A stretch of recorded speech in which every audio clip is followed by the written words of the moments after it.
Avokat, ka pasur raportime në media që prokurori i prokurorisë së posaçme, zoti Dritan Prençi, është kërcënuar, i cili është dhe hetuesi, po themi, që ka dosjen e Belinda Ballukut, është kërcënuar, madje atit janë shtuar 6 batikar dhe e kanë marrë në mbrojtje. Mendoni është e vërtet apo është lojë? Këto janë qesharake, shumë qesharake. Kush e kërcënoi? Kur dhe ku dhe si? Janë shumë pyetje që duhet të përgjigjet zoti Prençi. E kërcënuar me telefon, e gjen me njëherë. E kërcënuar në rrugë, automatikisht e zën me njëherë. E kërcënuar me një të tretë, me një të katër, si doj ta kenë kërcënuar me njëherë gjendet, po të duan ta gjejnë. Por nuk është kështu. Këtu ata i thurin këto legjenda urbane për të thënë që shiko se ne po e bëjmë punën aq mirë sa që na kërcënojnë, kush i kërcënon. Dhe ta marrim se i kërcënuan, e di kush i kërcënon, njerëzit e Edi Ramës. Askush tjetër, kush do ta kërcënojë? Avokat, flitej që kryeministri Rama ka pasur një bisedë me Dritan Prençin, siç ka deklaruar dhe kreu i Partisë Demokratike zoti Berisha, ku ai ka kërcënuar direkt prokurorin Prençi. Besoni që mund të ketë ndodhur një bisedë e tillë? Kush e ka kërcënuar? Rama ka marrë në telefon Prençi. Çfarëdo që të thotë Sali Berisha, unë e shumëzoj me zero se gënjen. Është mashtrues ordiner, tashmë ordiner, mashtrues që nuk i besohet më asnjë gjë. Ai i thur legjendat në shtëpi të tij në darkë edhe i thotë në mëngjes në konferenca shtypi. Sali Berisha i di që ka të njëjtin fat me Edi Ramën. Do gjykohen dhe do vënë në burg. Dhe burgun do ta bëjnë në Amerikë, jo këtu. Avokat, ditën e djeshme në prokurorinë e posaçme u paraqit zëvendës kryeministre Belinda Balluku. Çfarë komenti keni për gjithë këtë vendim të SPAK-ut për ta marrë të pandehur lidhur me tunelin e Llogaras? Në Kodin Penal të Republikës, në Kodin e Procedurës Penale të Republikës së Shqipërisë, një person kur merret i pandehur, automatikisht duhet të arrestohet. Sepse është i pandehur. Është tjetër person në hetim, që thirret her pas here dhe jep shpjegime për ato probleme të cilat ngre prokuroria në adresë të tij, dhe tjetër gjë i pandehur. Të merret i pandehur një person do të thotë që ka kryer një krim, që ka shkelur një ligj, dhe përpasoj ai duhet arrestuar. Mirë, po në Shqipëri kemi dy masa e dy qëndrime. Kemi tjetër kod procedure penale për gangsterët që udhëheqin shtetin shqiptar sot që qeverisin, dhe për qytetarët e thjeshtë që për një cigare hashash arrestohet dhe lihet me vite në burg. Pra, SPAK-u nuk duhet ta linte të ikte pa hekura, po duhet ta arrestonte, ta çonte në qeli. Kjo është drejtësia. Pse nuk u mor një vendim i tillë, avokat, sipas jush gjithmonë? Sepse SPAK-un e komandon kryeministri, është në pushtet akoma ai. Është në pushtet ai dhe ca ditë akoma. Po ta komandonte SPAK-un kryeministri, nuk do e çonte fare Belinda Ballukun në SPAK. Po atë se bën dot, sepse janë faktet, janë provat, janë mbledhur, kanë dosjet mal ata në SPAK. Thjesht mo kaq ka dorë të bëj, kaq e bën. Kaq ka dorë të bëj. Komandon ata prokurorët e SPAK-ut, të thotë nuk do ta arrestoni dhe pikë. Dhe ata, si burrat mirë që janë, sement mirë, si servil, edhe frikacak të mirë që janë, shumë frikacak të mirë, nuk zbatojnë ligjin, po zbatojnë urdhrin, sepse ne akoma vazhdojmë, për inerci, vazhdojmë të qeverisemi me urdhra. Kam parasysh këtu urdhrin që u dha për vaksinimin e popullsisë shqiptare, dhe të botës, po kryesisht flas për ne këtu në Shqipëri, që thoshin ka dhënë urdhër kryeministri. Zotëri, s'është ky kryeministri që jep urdhër. Shteti qeveriset me ligje, jo me urdhra. Mirë, po në Shqipëri vazhdon akoma qeverisja me urdhër. Po dha urdhër kryeministri, mbaroi u bë. Kjo është fatkeqësia jonë. Çfarë votëren në paraqitjen e saj në SPAK në momentin që ajo u fut në prokurorinë posaçme? Nuk e them dot ashtu si e gjykoj unë fytyrën e saj. Po ajo tregua cinike. Ajo buzëqeshte, pa pik turpi. Të tëra gratë dhe femrat e asaj kategorie, kur i zë matë qeshin, se kanë problem. Dhe ajo qeshte. Si ato qeshte. Dhe qytetarët shqiptarë kuptojnë mirë se ç'dua të them. Avokat, çfarë mendoni ju se pritet të ndodh për Belinda Ballukun tani që ajo u more pandehur, dhe a mendoni që Rama do e shkarkoj siç bëri me Arben Ahmetajn? Nuk ka nga e mban Edi Rama. Edi Rama do iki bashkë me të me sa shoh unë, edhe me ç'duket nga zhvillimet në vend. Edi Rama do iki bashkë me të.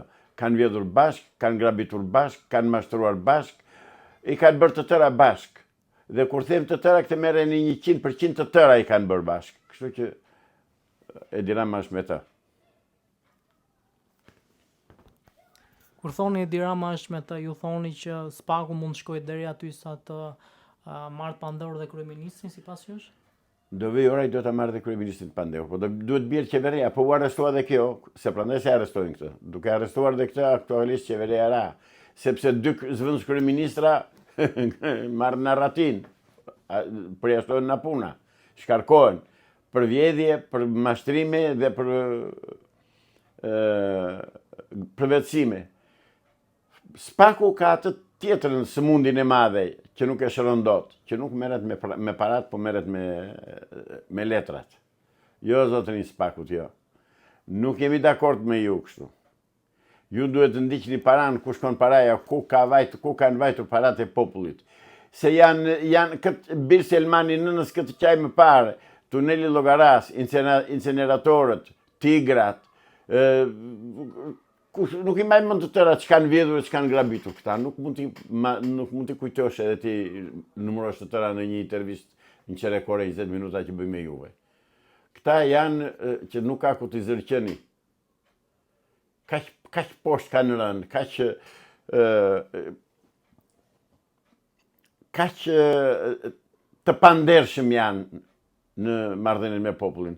Populli shqiptar floj gjumë, popullit nuk u bët vonë fare që po e vjedhin, po e grabisin ditë për ditë po vjedhin, ditë për ditë marrin prona, ditë për ditë bëjnë VKM-ra, firmos ato papet ai Karagjozi që quhet kryeministër, edhe këtu jemi.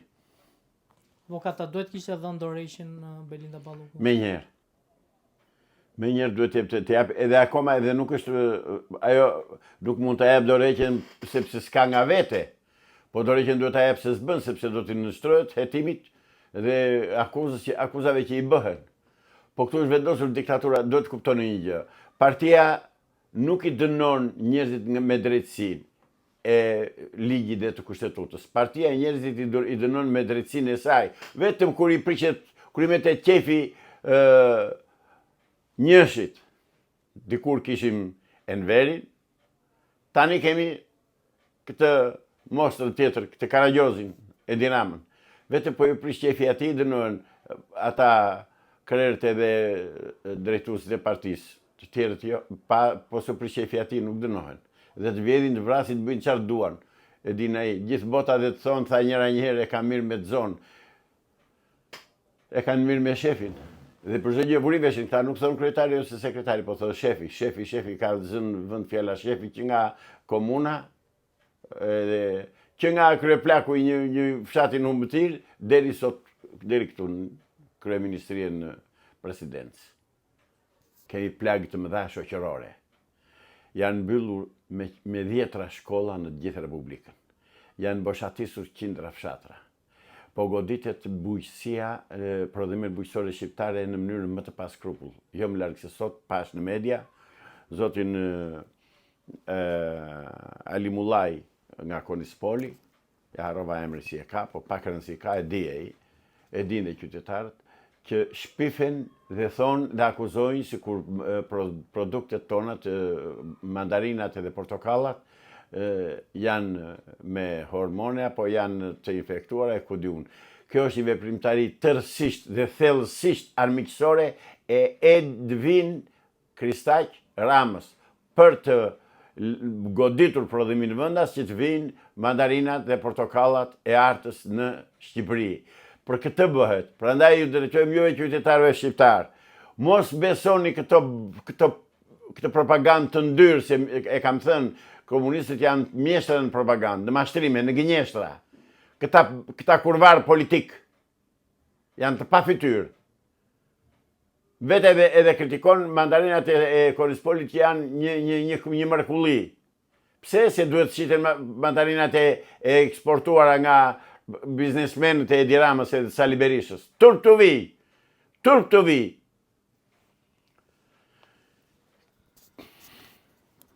Kemi problem tjetër. Cili është? Kemi arsimin. Çfarë po ndodh me arsimin? Arsimi i shkatruar fare. Ka ikur disiplina në shkolla, ka ikur edukata, ka ikur respekti, ka ikur çdo gjë. Shkollat janë kthyer në objekte tregtie. Pra shiten notat për të marrë mesatare dhe shitet trupi lart në universitet për të marrë atë fakultetin. Këto bëhen. Se jo më larg se para 3 vjetë sa u bën që doli në media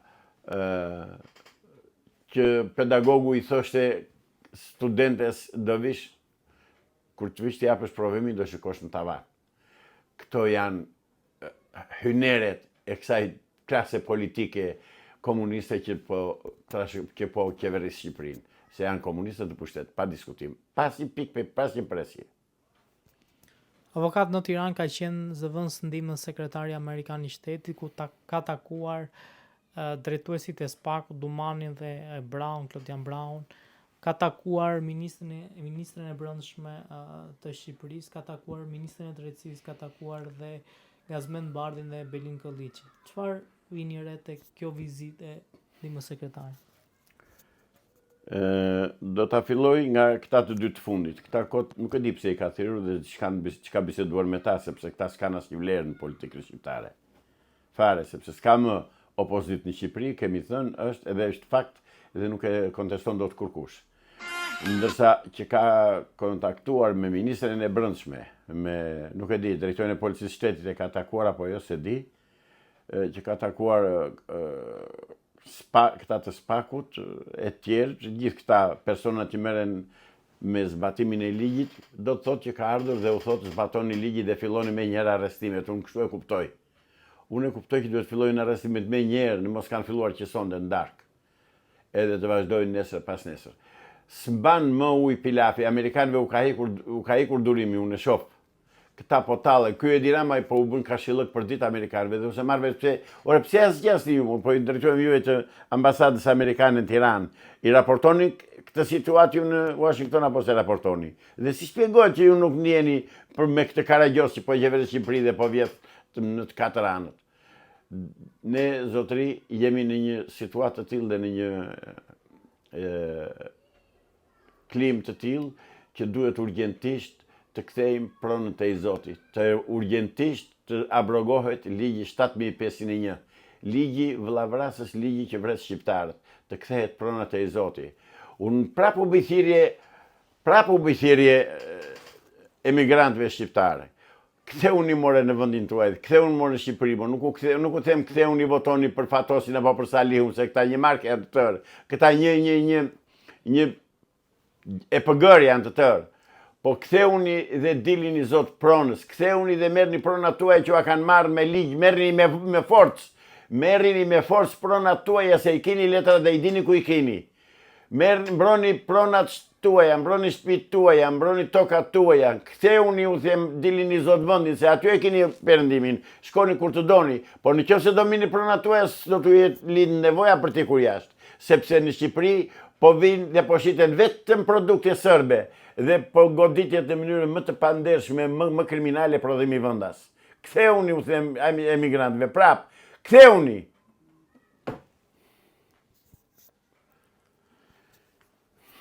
Avokat, ju përmendët pak që duhet kishin filluar arrestimet dhe madje të fillojnë që sonte. Për kë keni fjalë? Që nga para Belinda njerëz se s'bën.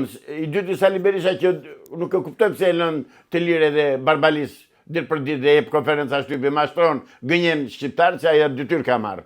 Sali Berisha është vënë në krye të opozitës shqiptare vetëm për të goditur opozitën e vërtet. Dhe opozitën ai e ka goditur në mënyrë eksplicite, këtë e ka bërë në mënyrë të shkëlqyer për ata që e kanë vënë, halali pas ato para që merr nga Beogradi dhe nga kushdo që i merr, dhe duhet që urgjentisht të marrin pushtetin shqiptarët e mirëfillt, shqiptarët patriot. Mos shkojmë më larg. Vjen ish kryeministri grek në Këlqyr dhe bën vizitë te varret e dëshmorëve grek, të ushtarëve grek.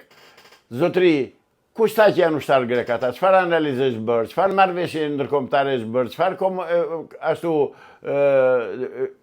dokumenta janë nënshkruar? Asnjë gjë.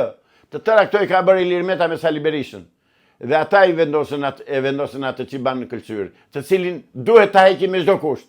Varret e grekëve duhet të qërohen nga toka shqiptare, po këtë tradhtie ka bëri pari në veri në 56 kur e bëri, që lejoi varrezat e grekëve në Bularat, të Gjirokastës, në Dropull.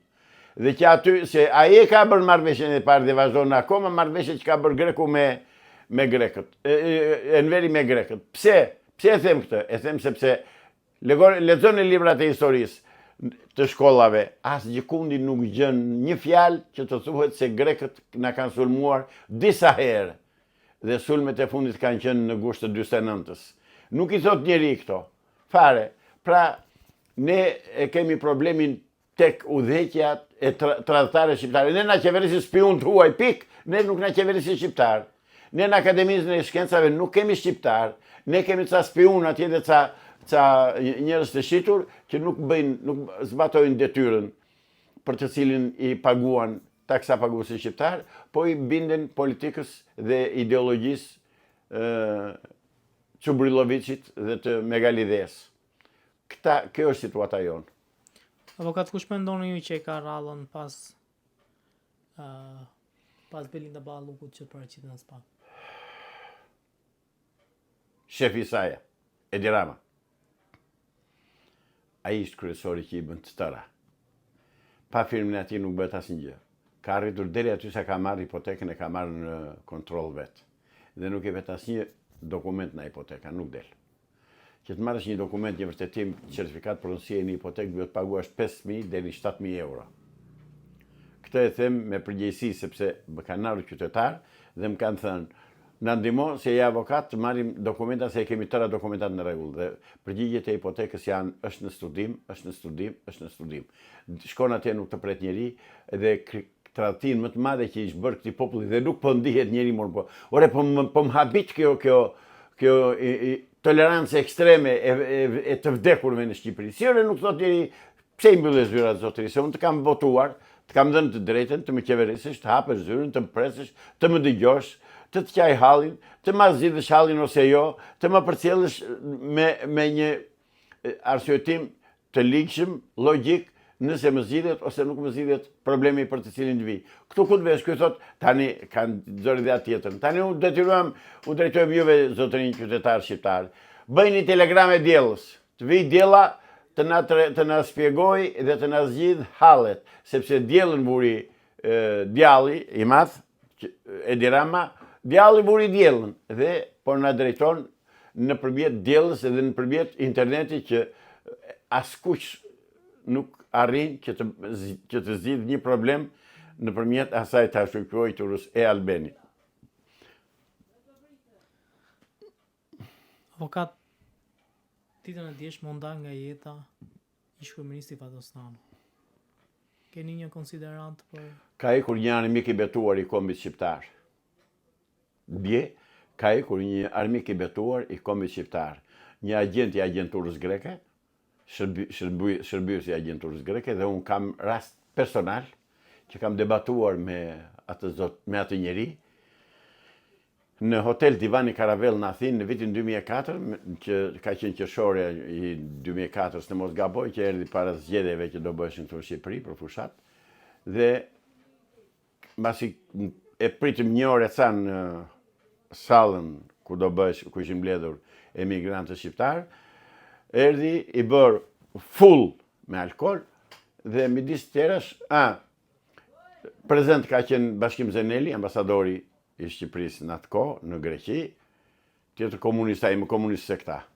Dhe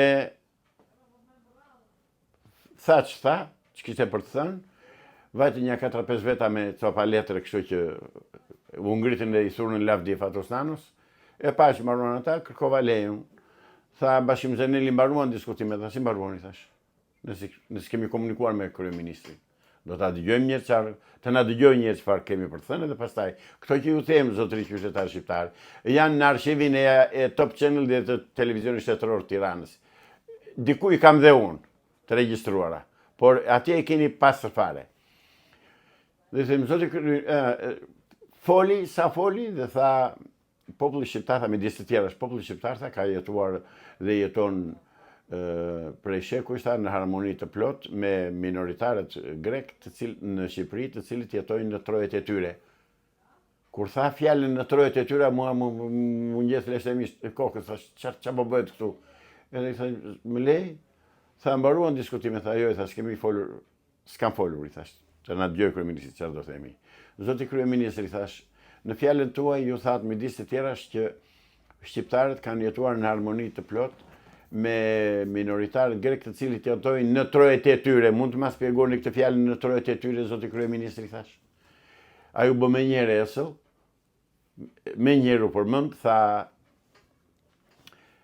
shiko, si quheshin, tha mua, unë quhem Zaci Islami, thash. U papu në tani, zotëri, tha, unë duhet të bëj debat me ty, tha. Duhet të bëj kështu konferencë shtypi me ty, tha. Zotëri, tha, në vitin 91, në korrik të 91-shit, me 7501, tha qytetarë shqiptarë dhe fshatarë minoritarë, morën toka, tha, dhe ndërtuan shpinë, tha, në këtë kuptime, tha shumë, tha. Pra, në moment e drodhi, sepse e pa që doli një zë atje në 2000 vetë që ishim atje në salë, doli një zë dhe i tha, zotëri, ku ti thua ti në trojet e tyre? Asnjë tjetër nuk foli. Kështë sa doja atje njerëz me shkollë, edhe bashkëfshatarë të mitë, dhe janë të gjallë dhe thotë kësaj dite bashkëfshatarët e mi. Nuk u ndjen. Veç kësaj ishte ai Fatosnano, ai spiuni grekut, që në Kret deklaroi dhe tha, çfarë kërkojnë kosovarë, tha, çfarë kryeqyteti kërkojnë, tha, kur kryeqytetin e kanë, tha, në Beograd. Këto janë të deklaruara, këtë paktën të Beogradit e dini tërë. Atëherë pse duhet ta respektojmë atë njeri? Më thoni. Thjesht iku një tradhtar, një spiun, një fytyrë e konsumuar spionazhi dhe spionllëku nga politika shqiptare. Ka lënë metastazat e tij mbrapa, nuk diskutohet, dhe ky që Fatosnanua, asnjë cilësi nuk pati dhe nuk bëri në mbrojtje të interesave të popullit dhe të shtetit shqiptar. Të tëra, çdo gjë që ka bërë në interes të grekut. Gjithçka që ka bërë në interes të grekut. Avokatët thonë, dhe janë të shumë të ata që thonë që zoti Nanu bëri reforma shumë të për shtetin shqiptar. Që reforma ka bërë? Pa më thoni një? Që reformë? Kë reformë? Reforma ishte lejimi bankave private. Pra shqitjen e ekonomisë shqiptare në duar të bankave greke, se ke bankën e Pireut, ke një 3 banka greke, bankën e Pireut një, ke atë, janë 3 banka greke që operojnë në Shqipëri, dhe gjithë valuta dhe djersa e popullit shqiptar nëpërmjet bankave greke shkon në Greqi, zotëri. Pra, vetmja gjë që s'duhej bërë ishte lejimi i bankave të huaja të operojnë në Shqipëri. Nuk duhej bërë. Këtë e bëri në interes të atyre. Asnjë s'ka bërë në interes të shqiptarëve. Se ju mendoni që s'ka asgjë që ka bërë në interes shqiptar? Absolut, më thoni një veprim që është bërë në interes të shqiptarëve, dakord? Do ta pranoj. Jo. Shpesh qytetarët thonë që në kohën e Fatosnanës kanë qenë shumë më të pasur se në këtë kohë. Kanë qenë më të pasur shqiptarët atëherë? Kanë pas më shumë lek në përduar. Po, e di pse kishin më shumë lek? Sepse lulëzonte hashashi, lulëzonte droga dhe ajo heroina dhe kokaina, pra të ishin më të pasur. Edhe nuk kishin ikur të tërë shqiptarët, siç kanë ikur tani që është boshatisur Shqipëria. Tani u boshatis me këtë sharlatanin tjetër, me këtë Karagjozin, Edi Ramën. Tani në Shqipëri s'ka metur më kush punojt, me çfarë do pasurohet? Tani Shqipëria mbahet me lekët që dërgojnë emigrantët, lekët e të cilëve shërbejnë dhe mbajnë në këmbë një regjim gjakatar siç është ky, që bën gjithçka në dëm të ekonomisë shqiptare dhe në dëm të qytetarëve shqiptar. Këtë po bën kjo qeveri dhe këtë bëjnë parat tuaja të nderuar vëllezërit e mi emigrantë, që u vjen keq që them ktheuni mos u kthefshi, nuk ka them që të mos ktheheni vërtet. Po e them sepse më dhëm shpirtu kur e shoh që s'ka njeri fare në përfshatra. Fare gjikundi, kur Velesi është boshatisur. Na, s'ka mbetur njeri. S'ka mbetur njeri, kur Veleshi që ke prodhusi më i madh i bulmetrave në Shqipëri dhe i mishit.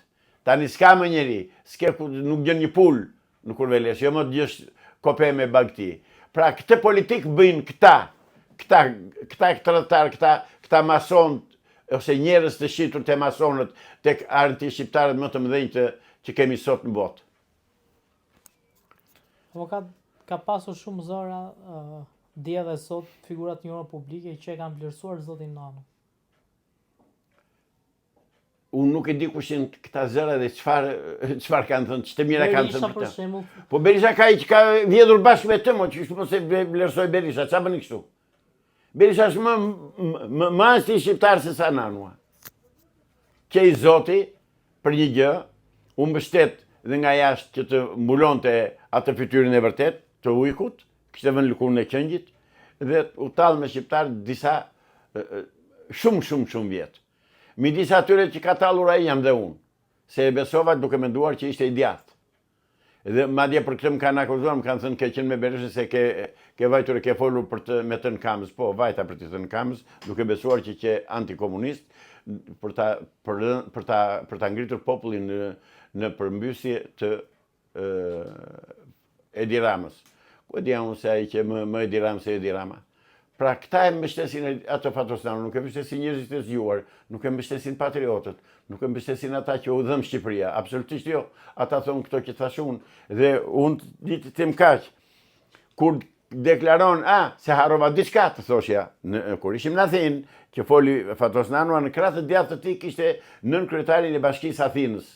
Dhe kur ai tha populli shqiptar, populli minoritar jeton në trojet e veta, nën kryetari Bashkisë Athinës i vajti buza vesh më vesh nga kënaqësia, nuk dinte si të bënte.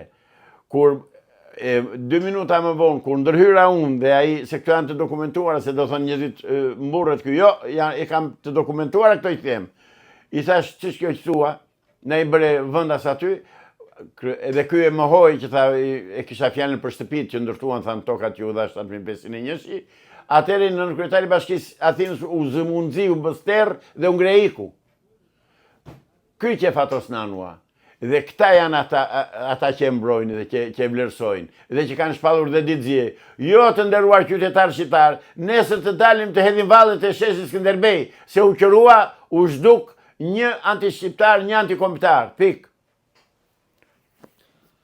Avokat, kohët e fundit është aluduar për një takim të mundshëm të zotit Rama me zotin Berisha për të bërë disa ndryshime ku flitet se mund të ulet numri deputetëve dhe krijimi një senati. Zotëri, dëgjoj. Këto janë ardhna që përpiqen të arnojnë anijen e tyre që po fundoset, e ka marrë rrugën e fundit të detit. Ata kanë 35 vjet komunistët që bëjnë manovra. Sa herë kanë ndryshuar ata kodin zgjedhor dhe zonat, ndarjen zonale të Shqipërisë, zonat e zgjedhjeve. Sa herë? Me 10 herë, sa herë që u intereson, sa herë që u do qefi. E harruat Dushkun? Parlamentin e Dushkut? Nuk e keni harruar, e dini. Pra, këta ato po bëjnë. Duan me çdo kush që të mbeten në pushtet. Or zotëri, të dy ju, ti Karagjozi Rama dhe ti armiku i egër Berisha. Do shkoni atje ku keni vendin, do shkoni në burg, doni apo s'doni. Unë nuk jam Kassandra, po unë shikoj se si veprojnë Amerikanët, çfarë veprimesh bëjnë Amerikanët dhe e di mirë që juve do të çojnë atë ku keni vendin. Ty Berisha ta treguan vendin se kush ku e ke, e di mirë ti. Dhe ti tani mbaj se i mbytur për lesht kokës, po je i mbytur. Avokat, flitet që Rama kërkon që ta kthejë në Republikë Presidenciale dhe vetë bëhet president me kompetenca shumë herë më të mëdha se i ka tani presidenca. Pse mund ta tendencë e njohur për të ruajtur pushtetin dhe për të mbajtur, për të shpëtuar kokën. Do them një anekdot. Dikur, një cjap doli mbaj një shkëmbi, mbi një shkëmbë dhe tha, sa të mire kam këtë mjekër, tha, për të bërë prift, tha.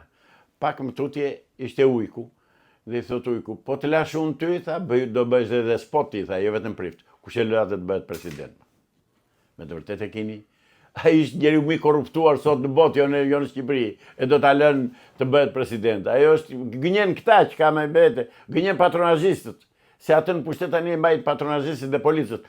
Edhe një tjetër se me erdhi rasti këtu. Unë drejtojmë policëve të shtetit. Keni kujdes. Ju policët e policisë shtetit dhe ju gardistët e Republikës së Shqipërisë. Mos bëni gabim nëse ngrihet populli të kundërvjeni popullit dhe të vrisi njeri se mjeri ju dhe familjet tuaja. Se urrejtja e popullit ka vajtur atje ku nuk mban më. Prandaj gjëja më e shkëlqyer është që t'jepni dorëheqjen dhe t'i thoni Edi Ramës, zotëri ne nuk jemi me ty, do lëm kapellën, do ikim, ne jemi me popullin. Duhet të bëni atë që bën diku policët në Rumani, mos gaboj para ca vitesh edhe në Francë. Lanë skafandrat, lanë armët, lanë të tëra, u bashkuan me popullin. Këtë duhet të bëni ju policët e Shqipërisë.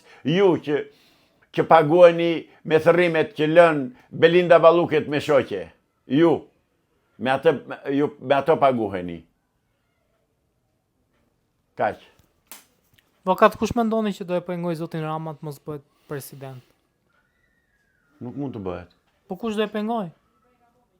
Po ata që kanë vënë në krye, ata do ta heqin. Ne e dim kush e vurin krye Edi Ramën. Ata do ta pengojnë. Si sekret, se në Amerikanë bëhet president ata. Do bëhet president ai. Po çruan Amerika. Qose Amerika lejon dhe këtë, pastaj atëherë të vëmë duart në kokë, se na pas ka luftuar dhe Amerika, gjë që besoj kur. S'mund ta besoj dhe nuk mund të ndodhë. Pra nuk do ta lënë atë të bëhet president. Ato i hap llafe të kështu për të mbajtur njerëzit nga dishmëri që t'i rinë akoma mbrapa. Jo më larg se sot e pesë kishin bërë sot në strukturë, në bazë e kishin kundërshtuar atë të dërguarin që dërgonte Edi Rama te këto njësitë vendore dhe kishin thënë ne do votojmë atë djalin si e ka ai. Florian Binaj. Atë do votojnë. Ja thanë Shqip. Sepse dhe atyre u ka ardhur shpirtin majtundës. Dhe Edi Rama këtë e shikon, sot aty ka ikur mendje kokës në vendi, nuk dite ku të futi çfarë bënte se priste një gjë të tillë. Po ai se nuk ka sy ta shohë, se edhe këta që ka rreth rrotull i bëjnë qefin, nuk ka sy ta shikojë që populli i ka vajtur atje ku nuk mban më. Dhe po të jetë i lirë të mos ketë roje, atë e marrin dhe e bëjnë cop në rrugë. Me dhëm do ta shqyej njerëzit. Aq u ka vajtur inati ku s'mban më. Dhe dy gjëra ndjesha thosha për Sali Berishën prapë se mi solli ti. Sali Berisha bëri kuti ato zgjedhjet me vota të mbyllura, me kuti të mbyllura, me letra të mbyllura. Pse e bëri këtë, se është demokrat apo se është autokrat edhe autoritar? Pse e bëri? Është autokrat. Është njeri që nuk rrit dot pa pushtet. Nuk e di si do ta ndjej veten kur të vejnë qeli. Se di, se për të vajtur do vej. Se Besoni avokat seriozisht që Berisha mund të arrestojë dhe të përfundojë në burg? Unë besoj te Amerika dhe besoj ato që ka thënë deri tani. Unë i besoj. Dhe deri tani, fakti që këtu ka ardhur zëvendës ndihmës sekretari shtetit, të Shtetit Bashkuar të Amerikës, që s'ka ardhur vetëm, ka ardhur dhe me specialistë të tjerë, dhe ka kontaktuar me SPAK-un, me Ministrin e Brendshme, me këtë akoj tjetër nuk e di, them që Amerika do t'i vërë gjërat në përvende. Avokat, faleminderit shumë për kohën. Edhe unë faleminderit për intervistën.